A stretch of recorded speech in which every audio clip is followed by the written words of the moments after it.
Some years ago, a friend told me about another madman who was interested in collecting this sort of equipment, called Clarence Place. And although I knew of him, it was some years before I actually bumped into him. And would you believe it? It was at a cine fair, wasn't it? Anyway, we got talking and we realised that we shared the same interest and both had quite large collections. He was mainly interested at that time in 35mm cinema stuff, and of course I was interested in home movie equipment. And we decided to pool our resources and see if we couldn't form some sort of museum or display to further our interest in the hobby. The heritage value of the collection is unique, making recognition of mechanical, electrical, electronic and optical engineering. Much of the equipment being manufactured in Great Britain when we had the great factories and all the necessary skills and labour. As you can see, much of the equipment is large and heavy and deserves the necessary workshops for renovation, training, education and research.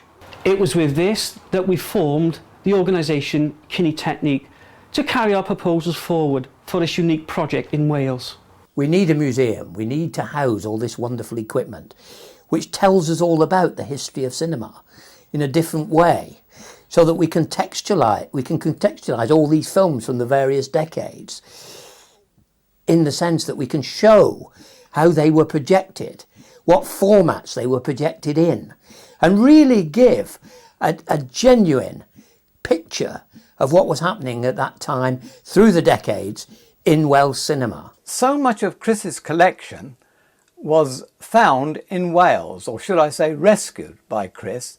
When cinemas were being demolished, Chris would make himself known and beg, borrow or steal a piece of wonderful equipment to keep for future generations to enjoy. The group of people who are interested in setting up this museum now have already proved themselves. They're very interested in cinema. They've collected for decades and they're running a scheme called Kinetechnik.